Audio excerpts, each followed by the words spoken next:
Hello and welcome to the Haaretz Podcast. I'm Alison Kaplan-Summer in Tel Aviv. As the dramatic U.S. Israel military air assault on Iran launched on Saturday continues, Israelis are coping with the challenges of the Iranian regime's retaliation. Barrages of powerful missiles launched at the country at frequent intervals, sending Israelis in and out of their shelters and safe rooms throughout the day and night.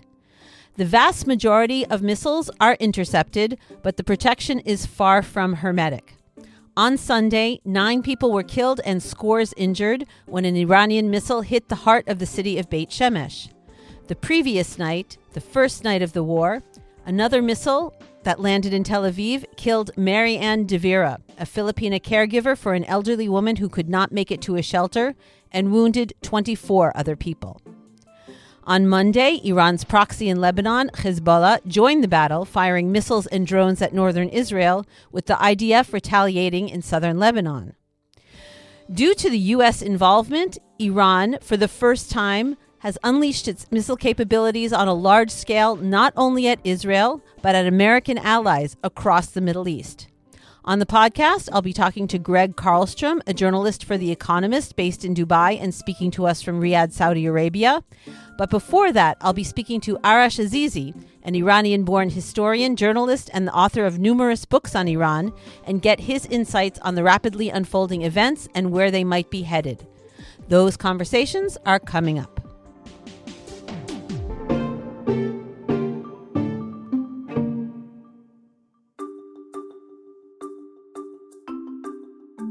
I'm Esther Solomon, Editor-in-Chief of Haaretz English. Around the world, the fight is on to preserve critical and independent media.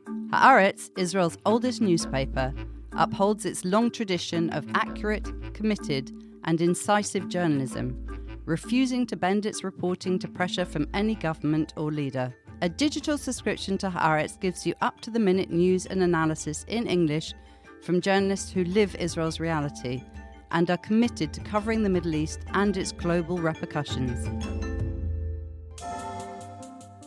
Arash Azizi is a historian and journalist who writes about Iran and the region at The Atlantic. He's the author of 2 books on Iran and its leadership, and is now working on what sounds like a very relevant book that he is probably having to update by the moment. It will be called Counterweights: Iran, Israel, and the Battle for the Middle East. Arash Azizi, welcome to the podcast. Thank you so much for joining us. It's great to be with you. Arash, what has been the reaction, as far as you can tell, of the Iranian people and the Iranian diaspora to the U.S. Israeli attack overall, and particularly to the decimation of its leadership, most notably that of Ayatollah Ali Khamenei? Well, Iran is a country of 90 million, so there are obviously very different reactions. Many Iranians were happy to see Khamenei gone. He's been a tormentor, oppressor, a terrible leader for Iran. A lot of Iranians have fantasized to see the day when he's no longer there after 36 years. Nevertheless, his elimination at the hands of U.S. and Israel comes in the midst of this war, which I think most Iranians are really worried about the future. The future remains murky to them. It's clear that these quick scenarios that some people had in mind, that Khamenei is gone and the regime is replaced with something else, that never quite pans out.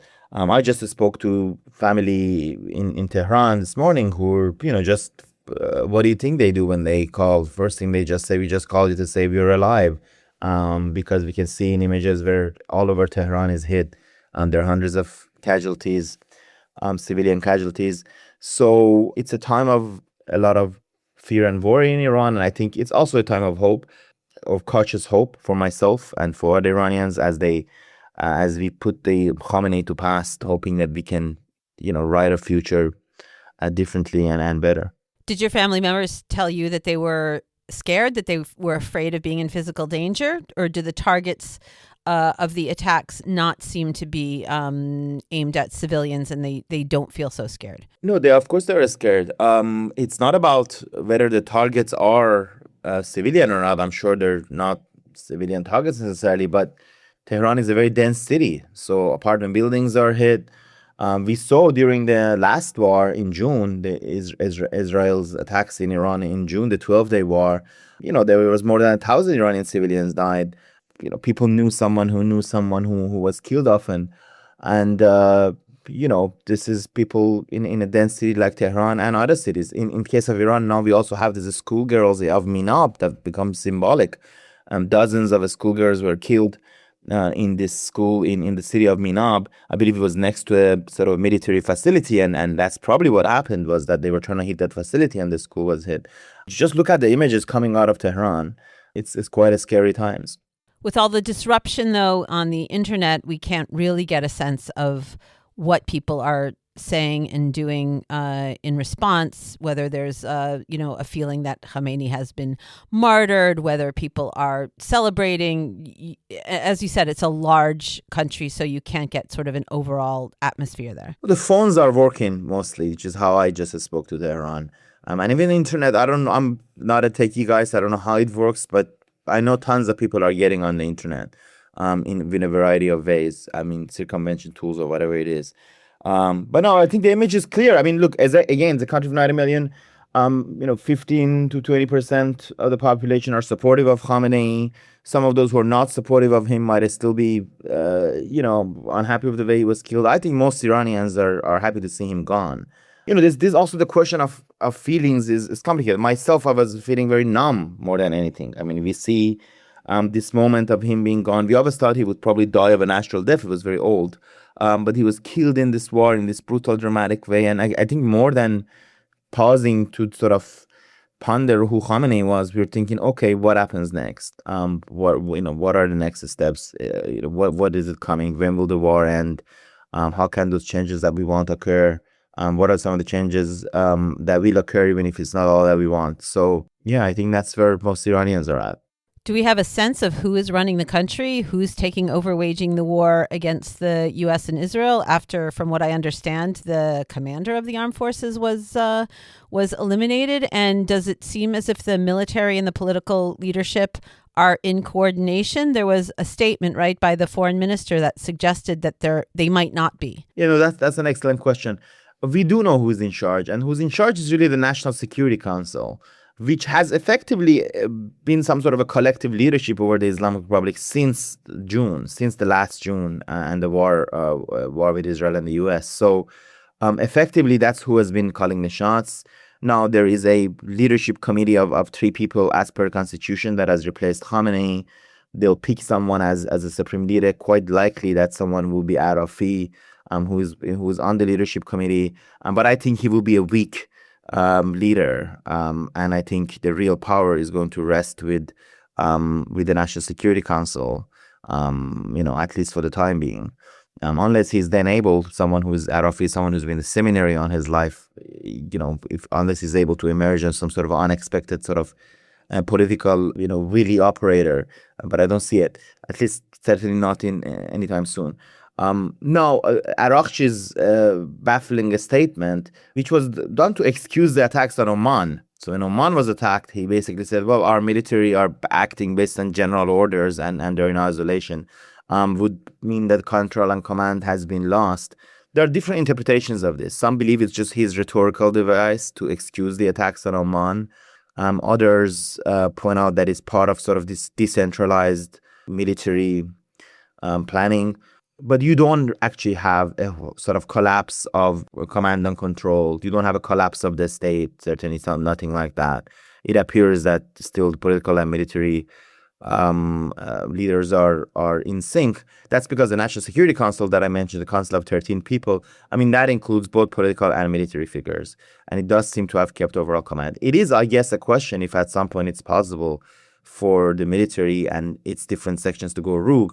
Of course, we're not also talking about the military but the IRGC, Islamic Revolutionary Guards Corps. It is a militia that has a very, it's technically independent of the state.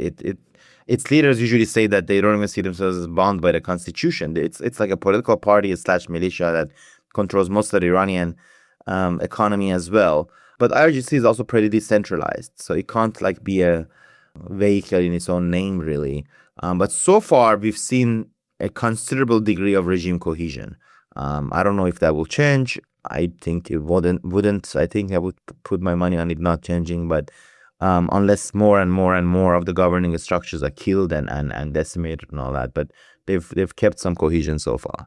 So given the personalities involved at the top who seem to be calling the shots as you see it, do you think there's any chance that within some sort of time frame, whether it's weeks or possibly months, there will be some form of surrender offering the United States a real serious agreement on limiting nuclear and missile capabilities and its activities through proxies in exchange for an end to the military assault? Or do you see this continuing for as long as the Trump administration decides to keep the military pressure going?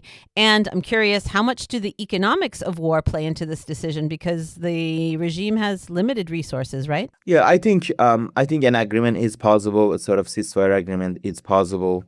It's very tough for Iran. Yes, it has limited resources, but it's also tough for the United States because for the whole region. Iran immediately regionalized the conflict by attacking 6 or 7 countries. Cyprus has been hit, Jordan has been hit, Israel, of course, has been hit. Every single country in the Gulf Cooperation Council has been hit. So SS 6 or 7 is more like almost 10.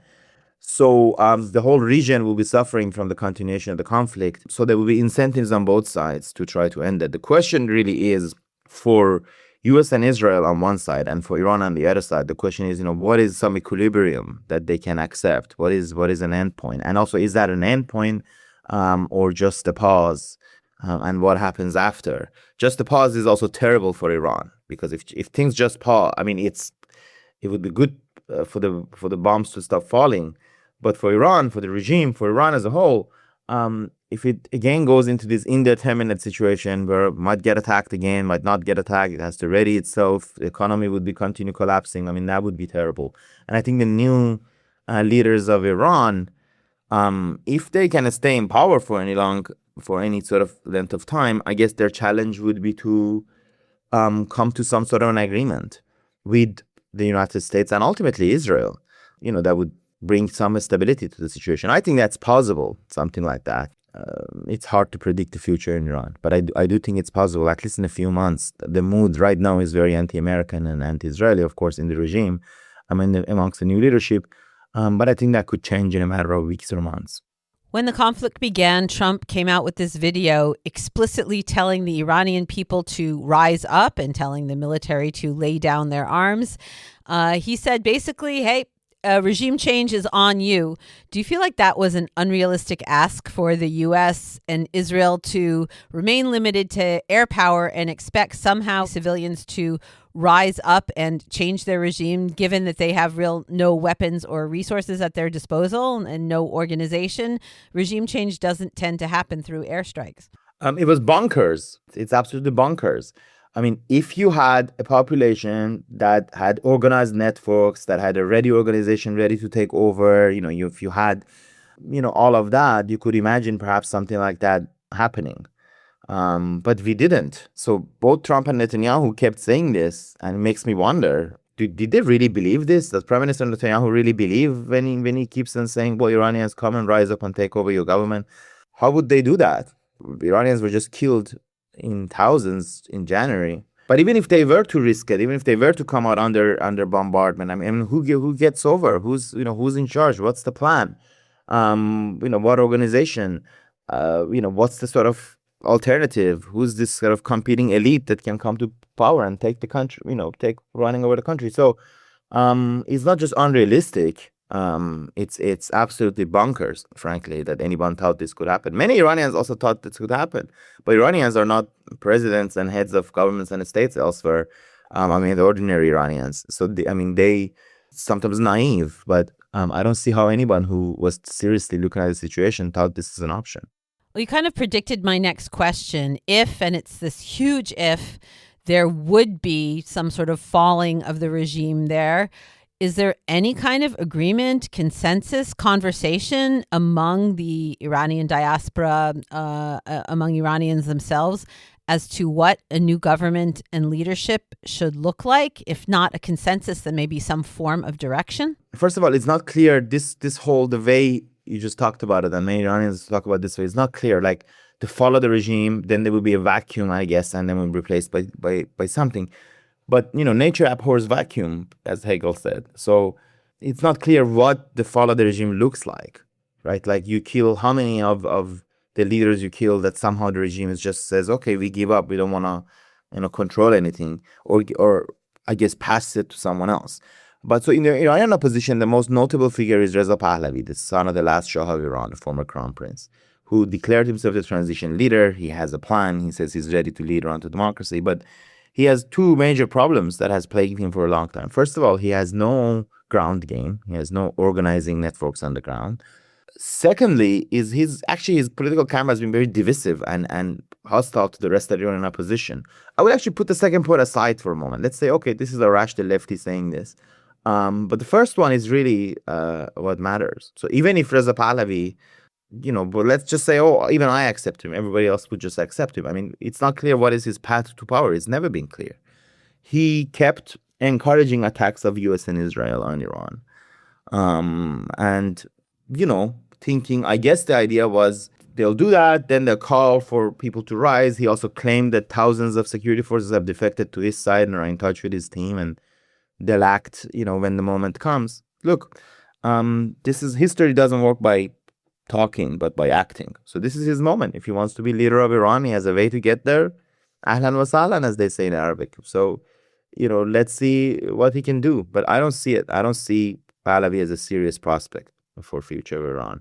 Of course, unless someone else, the U.S. and Israel somehow placed him on the throne. But they can't really do that unless they send boots on the ground, which I don't think they want to do. Arash, the title of your book is What Iranians Want, Women, Life, and Freedom, your previous book. You're working on a new one now. But the title of that book, are you optimistic that Iranians may soon get what they want? No, I'm not. Iranians want a democracy, and all else that I actually wrote in the book. In the book, I write about, our struggle for women's rights, for workers' rights, for a better environment, and all that, right? All this sort of progressive democratic, a smaller liberal demands. And no, I don't think we're about to get those, unfortunately. I think we should calibrate our struggles for the next phase and think, how we can and fight for them. Of course, it's not impossible that there will be a democratic transition. That would be the dream scenario. It's not impossible, but I don't see it as very likely for the basic reason that we have not done the work. We have not built organizations. We have not got our act together in a way that would be ready to do something like that, to make this like the transition like we've seen in countries like Poland or South Africa or South Korea or Spain, where there have been successful democratic transitions. If you look at the lessons of those, what they've done in those countries, we've done nothing of the sort. So I don't see that as possibility. In a more cautiously optimistic way, I do think policies of Khamenei, his anti-Americanism, his obsession with Israel, his attempt to impose this puritanical state on Iran, I think those will be abandoned. And I think the current figures taking over in Iran are likely to be more pragmatic, more technocratic, and might give up some of the worst excesses of the Islamic Republic.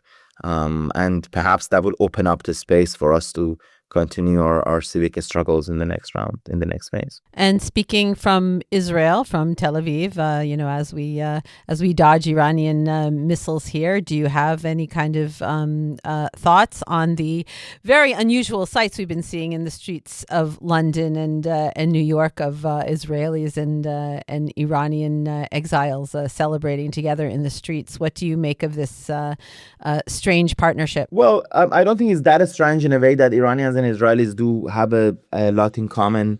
Average Iranian doesn't share the enmity of the regime toward Israel, but it's also kind of a very somber time. I happen to have a lot of friends in Israel. Every time I speak to them, I'm aware that they might be in a bomb shelter, they might be heading for a bomb shelter. They have small children who take this very hard. So the cost of war is very real, and of course, same with my friends and family in Iran that I just mentioned. I mean, they don't even have bomb shelters; they have to run away and hide. So, frankly, when you said the celebration scenes, that we've seen for Iranians, regardless of whether it's with Israelis or not, but Iranians are doing it. I don't have at all a positive feeling about this. Sure, I'm happy Khamenei is gone. history and politics are not a joke, and many people really do take it as a joke. So Khamenei is gone, and they thought, something grand will happen, and already we're dancing. But the reality is there's a brutal war going on. There are the real dangers that it could spread. There's danger for collapse of a state in Iran and some sort of civil war. And even the best case scenarios, the best case scenario is democratic transition. It's very sort of not out there. So I think, frankly, I'm a bit bitter about the whole thing. I think Iranians in diaspora have failed in a major game, absolutely useless. President party included, myself, what we could have done in the last 10, 15 years, instead of building some sort of a identity around, we're Iranians and we hate the regime and this is, who we are. What we should have done is build organizations. Did we do that? No. Do we have a single organization that we've built amongst Iranians abroad? Have we done any serious work to bring about democratic transition? No, we haven't. What we've done is this performative use of the Iranian identity to tell everybody else, look how brave and beautiful we are. Of course, the actual bravery is done by Iranians inside Iran, and we'll sort of just take credit for it here. So I'm very bitter and I think we should ask ourselves, as Iranians, why do we have no organization? Why are we not ready for this moment? Why is it that there's political instability in Iran? Khamenei is killed and all that, and we have no democratic structure to take its place? And we don't, because when you do things like you go on and dance on the streets is when you're not doing the other thing, which is building these organizations. I think these two things are kind of linked. And I don't mean just the dancing on the street. I mean, generally, a lot of actions that have happened. And, one has to be brutally honest about these things. In 2009, in 2022, 23, 2019, time and time again, Iranians in diaspora came out, showed solidarity with movements in Iran, absolutely useless. It didn't build the necessary organizations. And most people are not into politics, and that's fine. But if you're not into politics and you just tune in every once in a little while, you can't then expect the kind of outcomes that you want to happen. So, seeing these scenes of celebration, also as people are in both Iran and Israel, as I said, are hiding in shelters, definitely didn't do much for me. Arash Azizi, even if the dream scenarios can happen, I hope the cautiously optimistic ones do. And I hope that your family in Tehran and across Iran stays safe. We're certainly doing our best to keep safe here in Israel. Thank you so much for joining me on the podcast. Thank you so much. And I wish safety for you and your friends and family all over the state of Israel as well.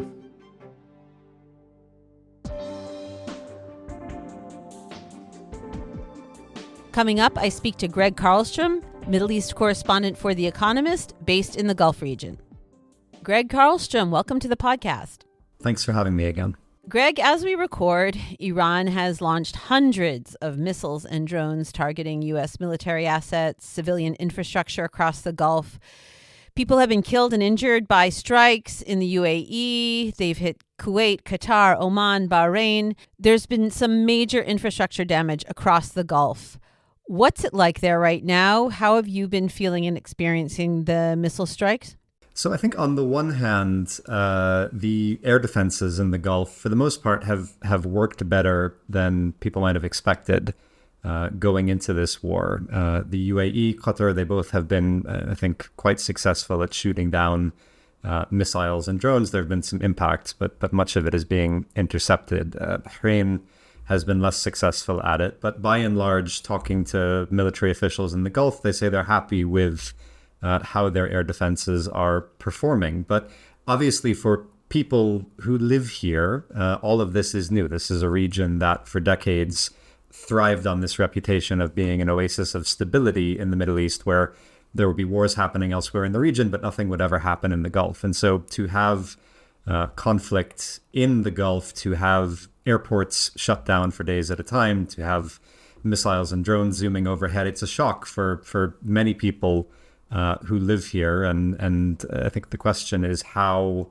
the reputation of these countries is going to be changed or affected going forward. And how do you think it will be affected? Your assessment is pretty upbeat that they're handling it well. I think it's too early to say. I think some of that will depend on how long this goes on. If it's a limited war that's over in a few days, I think probably they will be able to shrug this off at some point. But the longer this goes on and the more Iran escalates and moves from targeting American military sites, as they were doing in the first hours of the war on Saturday, and aims at civilian targets and critical infrastructure, the more possible it is that there'll be a lasting impact here. I mean, what we've seen in the early hours of Monday so far is an attempted drone strike on an oil facility in eastern Saudi Arabia that refines hundreds of thousands of barrels a day. That was temporarily shut down. Qatar has shut down production of liquefied natural gas. It's the biggest producer of LNG in the world. But after an Iranian drone attack on one of its natural gas facilities, it's suspended production. That's going to have economic consequences for the Gulf states, economic consequences for the world in terms of energy prices. And then the question is, does Iran go further? Do they hit power plants? Do they hit water desalination infrastructure, which is vital in this region? If they are successful in damaging those things, there's a real tangible impact on people's lives. And I think there's a lasting consequence from that. When Iran says it's hitting the Gulf states relevant to the U.S. military presence there, they're not limiting their targets to the U.S. military areas. It seems like they're really hitting the countries, punishing them for their hosting of the U.S. forces that are attacking Iran. That's exactly what they're doing. It's a lie when they say that they're only striking at the Americans. I mean, they're coming up with these very convoluted explanations where they say we hit this luxury hotel because we think a lot of American troops or CIA agents or something are for some reason staying in the Fairmont in Dubai. I mean, if you're familiar with U.S. government budgets, I sincerely doubt that's where they're putting them up.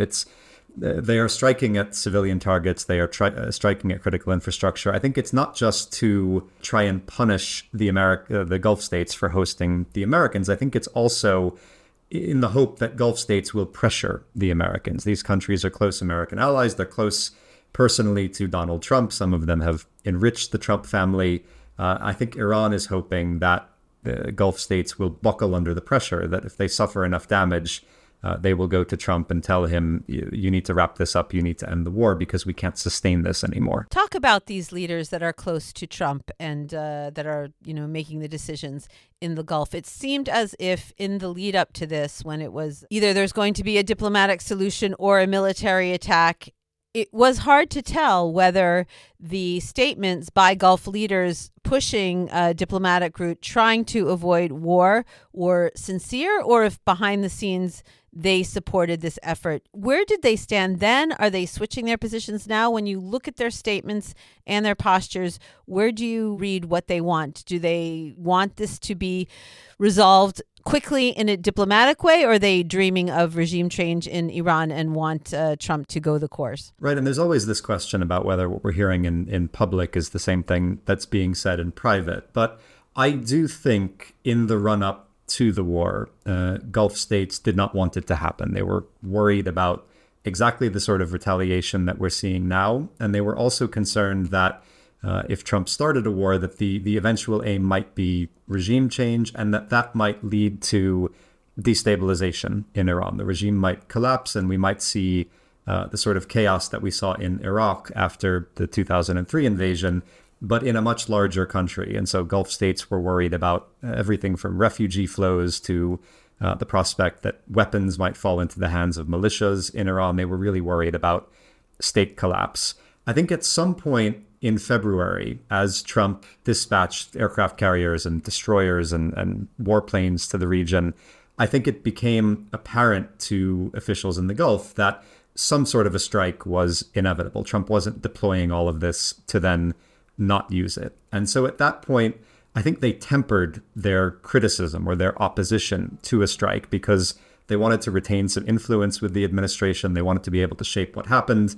And just saying no is not a good way to have influence. But I don't think, contrary to some of the reporting we've seen in the Washington Post and elsewhere in the past few days, I don't think they were advocating for a strike before it happened.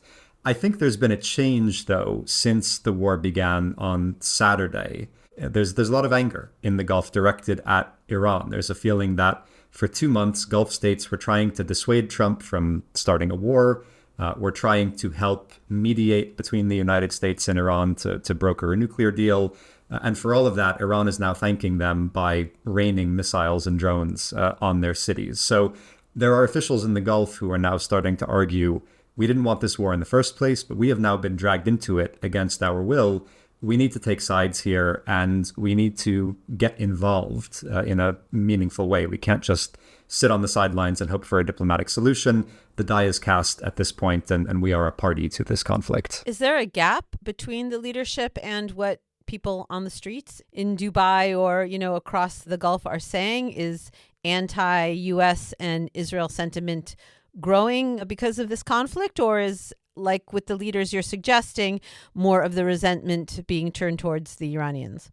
I think it's hard to generalize. I think there are areas where, in Bahrain, for example, where you have a large Shia majority population that has long resented and rebelled against the rule of the Sunni monarchy, you have some people who are happy to see the Americans getting hit, who are happy to see cheering even some of these strikes on Bahrain, the ones that are aimed at the American naval base or other American targets there. So there's a large segment of the population, perhaps in Bahrain, that is certainly not pushing for their country to get into the war. Quite the contrary. Whereas I think, again, not to generalize about populations as a whole, but in Saudi Arabia or the UAE, the anger is primarily directed at Iran at this point, and there would be more support for picking sides in this conflict. The question is, what does that mean? Is it allowing America to use bases in Gulf countries to carry out attacks against Iran, or is it going a step further and militarily getting involved with your own warplanes, your own troops? I think it's more likely that they're willing to do the former than the latter.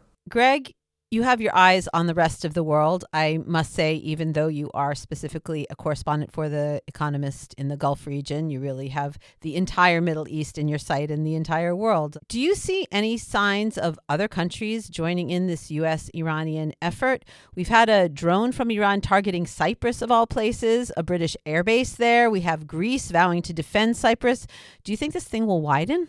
I think the Europeans are asking very similar questions right now to Gulf countries. I mean, they have been pulled into this as well. There was that drone attack you mentioned in Cyprus. There was also a strike on a French naval facility in Abu Dhabi over the weekend. So these countries, again, they're not party to the war. They were pushing for a diplomatic solution prior to Saturday, but Iran has struck at them anyway. And for the Iranians, the idea is, the more you internationalize the conflict, the more pressure you put on America to stop it. But I think that is going to end up backfiring for Iran. But not just that they're directly targeting European countries. I think we should also remember there are lots of countries around the world that have very good relations with the Gulf states. They have lots of business and investment with the Gulf. They have citizens who live and work in this region. And of course, they rely on oil and gas exported from here. So they care a great deal about what happens in the Gulf. And I think for the likes of the UK and France, if we see them get more and more involved here, that's going to be another reason why. They think we opposed this war to begin with. We didn't want it to start, but our interests are now at stake. Our allies or partners in the region are coming under fire, and we can't just sit by and do nothing while that happens. Greg, we've spent a lot of time on this podcast in the past month and a half asking the age-old question, what is Donald Trump thinking in trying to figure out whether this conflict, which has broken out, would break out, and the extent to which he was committed to using all of the warfare equipment that he had massed in the region. You've been watching what Trump has been saying to journalists about this conflict, how long he thinks it will last, what his goals are. Can you share with us your best assessment of how he sees it playing out? I mean, it depends on which version of Donald Trump we're talking about, what time of day he's talking to what journalist. He has given all sorts of different rationales over the past few days. He has said that this is a regime change war, that his goal is freedom for the people of Iran. He has also said that maybe this will be over in 2 or 3 days and we'll make a deal. There was a remarkable pair of interviews on Sunday where he told the New York Times, I have 3 guys in mind, 3 possible successors who might be able to take power in Iran now that the supreme leader is dead. And then a few hours later, he called a journalist from ABC and said, actually, no, those 3 guys are dead. They were killed in the first round of strikes. So obviously they're not going to be successors. I mean, he really doesn't seem to have either a timeline or a clear objective in mind. And I think at the end of the day, what he wants is to be able to say, this is an issue that has bedeviled every American president, going back to Jimmy Carter, going back to the Islamic Revolution in 1979. Iran has been a thorn in the side of the United States, and I alone have been able to solve it. That is what Trump wants to be able to do, I think, with every crisis and every problem, is say that I, uniquely among American presidents, dealt with it. But what does that mean in practice? Does that mean finding a pliant regime insider who might be more amenable to America's interests, who can take power, like we saw in Venezuela in January? Does it mean Trump will go in and smash the place up and leave, and everybody else in the region can deal with the aftermath of a chaotic, fractured Iran?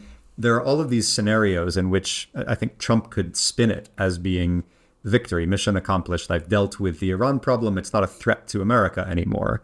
But many of these scenarios could end up being quite bad for both the people of Iran and the people of the wider Middle East. Well, whatever the scenarios are, we'll continue to follow you, following them, both on social media and as a correspondent, of course, for The Economist. Gregg Carlstrom, thank you so much for joining us on the Haaretz Podcast. Thanks for having me.